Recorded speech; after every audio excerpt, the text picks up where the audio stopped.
किसान भाइयों नमस्कार, मैं पुनीत सिसोदिया। किसान भाइयों, आजकल हम कोई भी अपने खेत के अंदर कोई भी फसल लगाते हैं तो उसमें जो फंगस का अटैक है, रोगों का अटैक है, जो डिजीज का अटैक है वो काफ़ी ज़्यादा देखा जाता है। और हमारे किसान भाई लगातार जो फंजीसाइड का स्प्रे करते रहते हैं, लेकिन जो फंजीसाइड है वो कुछ समय के लिए जो रोग है उसको कंट्रोल करते हैं, लेकिन हमें परमानेंट सॉल्यूशन नहीं मिल पाता है कि हमारी फसलों में जो रोग हैं वो हमें देखने को ना मिले। तो देखिए, आज की इस वीडियो में मैं आपको 7 पॉइंट्स ऐसे बताने वाला हूं कि यदि आप उनको फॉलो करते हैं तो आप पाएंगे कि आप कोई भी फसल लगा रहे हैं अपने खेत के अंदर तो आप देखेंगे कि उसमें जो रोग हैं, जो डिजीज हैं वो ना के बराबर आपको देखने को मिलेंगे। तो वो 7 पॉइंट्स क्या हैं इस वीडियो में आपको जानने को मिलेंगे। वीडियो अच्छा लगे तो लाइक कीजिएगा, अच्छा ना लगे तो आप इसे डिसलाइक भी कर सकते हैं। तो चलिए जानते हैं।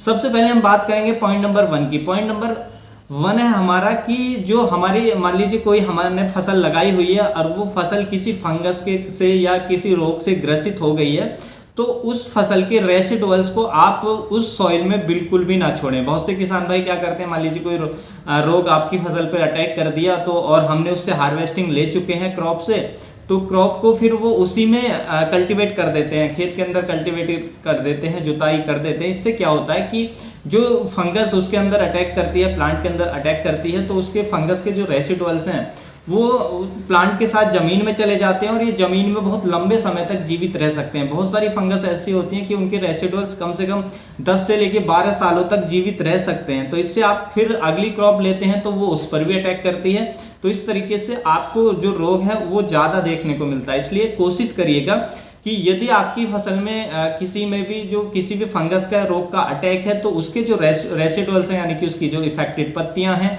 या जो हमारी क्रॉप है उसको बिल्कुल भी खेत के अंदर ना छोड़ें। खेत से बाहर उखाड़ कर उसको फेंक दें। जैसे ही आप हार्वेस्टिंग ले लेते हैं तो फिर उसको खेत से बाहर उखाड़ कर फेंक दें, खेत के अंदर बिल्कुल भी ना रहने दें। तो इससे जो रेसिडुअल्स हैं वो जमीन में नहीं जाएंगे, हमारी जो सॉइल है उसको हम फंगस फ्री रख पाएंगे। उसके बाद आता है हमारा पॉइंट नंबर 2। पॉइंट नंबर 2 है हमारा सॉइल सोलेराइजेशन। जी हाँ, सॉइल सोलेराइजेशन यानी कि मृदा सौरीकरण। मृदा सौरीकरण का जो तरीका है वो 2 तरीके से हम कर सकते हैं। एक तो कि हम जो हमारी सॉइल है उसको, मिट्टी है, खेत है, उसमें हम इरिगेट कर दें अच्छे से और उसके बाद एक पॉलीथीन आती है ट्रांसपेरेंट, उसको पूरे फील्ड में बिछा दें। इससे क्या होता है, जब हम जैसे हाई टेम्परेचर होता है, ज़्यादा गर्मियों के दिन होते हैं यानी कि मई जून में, तो उस समय हम इस मेथड को करते हैं। तो हम बिछा करके पन्नी छोड़ देते हैं, तो जैसे ही हैवी सनलाइट पड़ती है पन्नी पर तो जो सॉइल का टेम्परेचर है वो बहुत ज़्यादा इंक्रीज होता है, जिससे जो हमारे पैथोजन होते हैं सॉइल के अंदर वो मर जाते हैं, खत्म हो जाते हैं। फंगस हानिकारक को खत्म हो जाती है, हानिकारक बैक्टीरिया खत्म हो जाते हैं। उसके लिए हमारे चैनल पर वीडियो है, वो आप देख सकते हैं। लेकिन ये जो मेथड होता है बहुत ज़्यादा एक्सपेंसिव होता है, बहुत सारे किसान भाई इसको अफोर्ड नहीं कर सकते हैं। इसलिए उनके लिए है कि वो क्या करें कि जब भी हाई टेम्परेचर होता है साल में एक बार, यानी कि मई जून के महीने में, अपने खेत की गहरी जुताई करें। यदि आपका खेत खाली है और गहरी जुताई करके उसको ऐसे ही छोड़ दें अब 10 से 15 दिनों तक। इससे क्या होगा कि जो सनलाइट है वो डायरेक्ट सॉइल तक पहुंचेगी, सॉइल की गहराई तक पहुंचेगी और जो भी हमारे पैथोजन है, हानिकारक फंगस है, हानिकारक जो भी हमारे इंसेक्ट है, बैक्टीरिया, वो नष्ट हो जाएंगे। इससे सॉइल रिचार्ज होती है और सॉइल जो है वो पैथोजन फ्री होती है, यानी कि फंगस फ्री होती है। उसके बाद फिर आप कोई भी फसल लेंगे तो उसमें आपको जल्दी से कोई भी फंगस का अटैक आपको नहीं देखने को मिलेगा। तो पॉइंट नंबर 2 आप ये कर सकते हैं। उसके बाद हम यदि पॉइंट नंबर 3 की बात करें तो पॉइंट नंबर 3 में आता है हमारा कि आपको क्या करना है। जब भी आप किसी भी फसल की बुआई करते हैं, बुआई के समय जब भी आप खेत की तैयारी कर रहे हैं तो आपको स्यूडोमोनास या ट्राइकोडर्मा का उपयोग ज़्यादा से ज़्यादा जरूर करना है। ट्राइकोडर्मा या स्यूडोमोनास जो भी आप लेते हैं उसकी आप 2 किलोग्राम मात्रा को और 100 किलोग्राम गोबर में अच्छे से मिक्स करें। 1 हफ्ते के लिए छोड़ दें छाया वाले स्थान पर और 1 हफ्ते बाद उसको खेत में, जब भी आप खेत की अंतिम जुताई कर रहे हैं उस टाइम पे बिखेर के अच्छे से खेत के अंदर और उसकी जुताई कर दें। उसके बाद जो भी फसल आप लगाने चाहते हैं वो लगा दें।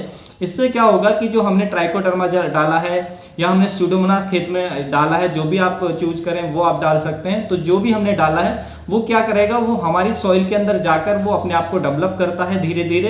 तो ये जो होते हैं हमारे बेनिफिशियल बैक्टीरिया, बेनिफिशियल फंगस होती है जो हमारे हानिकारक फंगस को नहीं बढ़ने देती है। तो ये जितनी ज़्यादा डेवलप होगी उतनी ही ज़्यादा जो हमारी हानिकारक फंगस है उसको ये खत्म करेगी, उसको बढ़ने से रोकेगी, जिससे हमें अपनी फसलों में रोग कम से कम देखने को मिलते हैं। और देखिए आप खड़ी फसल में भी जो स्यूडोमोनास है या ट्राइकोडर्मा है, इनका ज़्यादा से ज़्यादा उपयोग कर सकते हैं। ड्रिंचिंग में उपयोग कर सकते हैं, स्प्रे में भी आप उपयोग कर सकते हैं। ड्रिंचिंग में जितना ज़्यादा उपयोग करेंगे उतना ज़्यादा आप लाभ देखेंगे, बहुत ही अच्छे आपको रिजल्ट देखने को मिलेंगे। आपकी फसलों में जो फंगस का अटैक है, बैक्टीरिया का अटैक है, यदि आप स्यूडोमोनास का उपयोग करते हैं क्योंकि वो बैक्टीरिया का को भी कंट्रोल करता है और फंगस को भी कंट्रोल करता है, लेकिन जो ट्राइकोडर्मा है वो केवल फंगस को कंट्रोल करता है, तो आप इनमें से जो भी उपयोग करते हैं तो काफ़ी अच्छे आपको रिजल्ट देखने को मिलेंगे।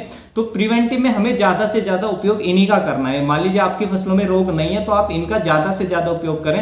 15 दिन में एक बार आप स्प्रे कर सकते हैं और हर मंथ में यानी कि महीने में एक बार आप इनको ड्रिंचिंग भी कर सकते हैं, यानी कि सॉइल में, फसल में, खड़ी फसल में ड्रिंच के माध्यम से चला सकते हैं।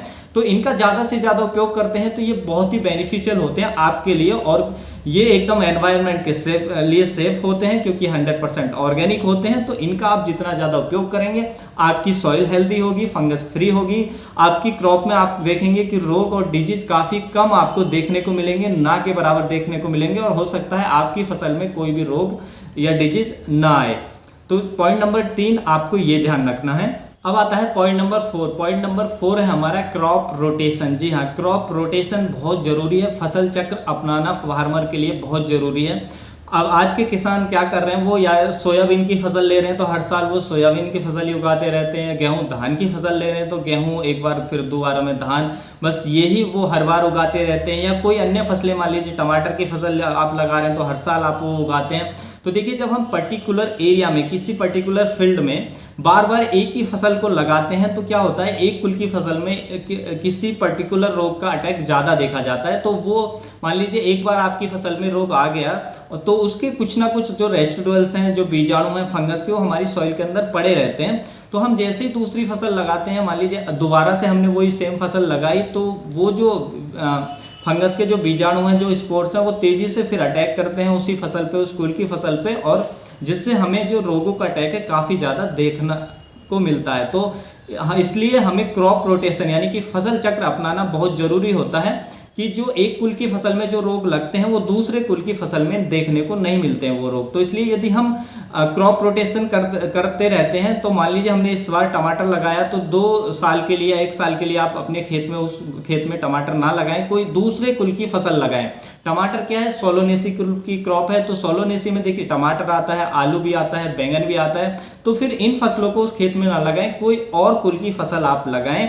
तो इससे आपको अपनी फसल में जो रोग हैं वो काफ़ी कम देखने को मिलेंगे, ना के बराबर आपको देखने को मिलेंगे। तो क्रॉप रोटेशन बहुत ही ज़रूरी है आज की डेट में।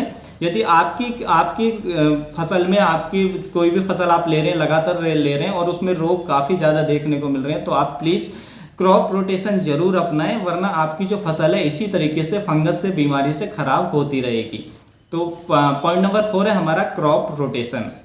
अब चलते हैं हम अपने पॉइंट नंबर 5 की तरफ। पॉइंट नंबर 5 है हमारा इरिगेशन मैनेजमेंट। देखिए किसी भी फसल में इरिगेशन मैनेजमेंट यानी कि सिंचाई प्रबंध बेहद ही इंपॉर्टेंट है। यदि आपका सिंचाई प्रबंध यानी कि आप जो सिंचाई कर रहे हैं वो ओवरफ्लोड इरिगेशन आप कर रहे हैं, जरूरत से ज़्यादा आप सिंचाई दे रहे हैं, पानी दे रहे हैं, तो आपकी फसल में फंगस का अटैक होना निश्चित है, स्पेशली विल्ट रोग का अटैक होना निश्चित है। तो इसलिए हमें अच्छी फसल लेने के लिए जो हमारा सिंचाई का मैनेजमेंट है वो बेहद ही इंपॉर्टेंट है, वो बहुत ही अच्छा होना चाहिए। उसके लिए आपको क्या कर सकते हैं कि आपका जो खेत ऊंचा नीचा है तो उसको लेवल पहले कराएं। यदि आप ड्रिप द्वारा करते हैं फिर आपको लेवल कराने की जरूरत नहीं है, क्योंकि ड्रिप में कोई दिक्कत नहीं आती है। आप बहाव विधि द्वारा सिंचाई करते हैं तो फिर आपको जो आपका फील्ड है वो लेवलिंग होना चाहिए। दूसरा, आप जो कोई भी क्रॉप लगा रहे हैं, स्पेशली वेजिटेबल क्रॉप लगा रहे हैं, तो वो बेड बनाकर लगाएं, बेडों के ऊपर लगाएं। तो हम साइड में पानी देते हैं तो ऊपर तक, जो ऊपर बेडों के ऊपर उतनी जो नमी है, मॉइस्चर या पानी है वो नहीं पहुंचता पाता है, और वहां से जो एरेशन है रूट के अंदर वो भी अच्छे से होता रहता है, और साइड में जो पानी की जरूरत है वो हमारे प्लांट को हो जाती है। तो इससे जो हमारी फसलों की जो रूट है वो हेल्दी ग्रो करती हैं, हेल्दी रहती हैं, और जो हमारा प्लांट है उस पर जो फंगस का अटैक है वो भी हमें कम नहीं देखने को मिलता है, कम देखने को मिलता है। तो इसलिए इरिगेशन मैनेजमेंट बहुत ही जरूरी है यदि आप अपनी फसलों को रोगों से मुक्त रखना चाहते हैं। उसके बाद यदि हम पॉइंट नंबर 6 की बात करें, पॉइंट नंबर 6 है कि disinfected farm tools after use. जब भी आप किसी भी एग्रीकल्चर का कोई भी आपके पास टूल है, मान लीजिए फावड़ा आप यूज कर रहे हैं, खुरपी आप यूज कर रहे हैं किसी फील्ड में निराई के लिए, या कोई भी कल्टीवेशन के लिए कोई ट्रैक्टर का कोई टूल आप यूज कर रहे हैं, तो उसको आप क्या करना है, जैसे ही आप उस फील्ड में यूज करें, किसी भी खेत में पर्टिकुलर खेत में यूज करें, उसके बाद जैसे ही आप उसका यूज कर लें तो उसको डिसइंफेक्टेड करें अच्छे से। आप कोई भी फावड़ा यूज कर रहे हैं या कोई भी खुरपी वगैरह यूज कर रहे हैं तो उसको अच्छे से धुल के और जो सनलाइट है सनलाइट में अच्छे से सुखा दें, ताकि जो उसमें, क्योंकि जब हम यूज करते हैं फार्म टूल्स को, उसके कुछ मिट्टी उसमें लग जाती है, तो मिट्टी के जरिए जो उसमें बैक्टीरिया है या जो फंगस है वो भी हमारे फार्म टूल्स तक पहुंच जाती है। फिर हम उसका दूसरे खेत में यूज करते हैं तो वहाँ से वो बैक्टीरिया या फंगस दूसरे खेत में पहुँच जाएगी और फिर उस खेत के अंदर वो धीरे धीरे डेवलप करेगी, तो वहाँ पर भी हमें जो रोगों की समस्या है वो देखने को मिल सकती है। इसलिए एक पर्टिकुलर फील्ड में आप किसी भी फार्म टूल्स का यूज कर रहे हैं तो दूसरे खेत में यूज करने से पहले उसे अच्छे से धुलने के बाद तभी दूसरे खेत में यूज करें, ताकि उस खेत के कोई भी हानिकारक फंगस, हानिकारक बैक्टीरिया दूसरे खेत में ना पहुंचे। तो ये आपको जरूर ध्यान रखना है। उम्मीद है किसान भाइयों आज आपको जो जानकारी है वो काफ़ी अच्छी लगी होगी। जानकारी अच्छी लगी तो वीडियो को लाइक जरूर कीजिएगा, अन्य फार्मर के साथ इसको ज़्यादा से ज़्यादा आप शेयर जरूर कीजिएगा ताकि उन तक भी ये जानकारी पहुंच सके। मिलता हूं आपको एक और नई वीडियो में नई जानकारी के साथ। अपना ख्याल रखिएगा। धन्यवाद।